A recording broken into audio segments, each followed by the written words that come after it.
మహిళలను అత్యున్నత పదవుల్లో కూర్చోబెట్టి అసలైన మహిళా సాధికారత అంటే ఏంటో చేసి చూపించిన వ్యక్తి వైఎస్ జగన్మోహన్ రెడ్డి అని కొనియాడారు కాకాని పూజిత.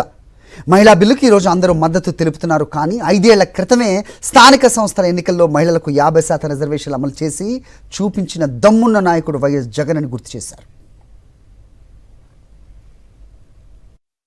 మహిళా బిల్లు అంటే చాలా మంది దానికి మద్దతు తెలుపుండొచ్చు. జగనన్నతో పాటు ఎంతమంది మద్దతు తెలిపారు అనే దానికంటే జగనన్నకున్నంత అర్హత ఇంకెవరికైనా ఉందా మహిళా బిల్లుకు మద్దతు తెలపడానికి అనేటువంటిది ఈరోజు మనం ఆలోచించాల్సిన విషయం.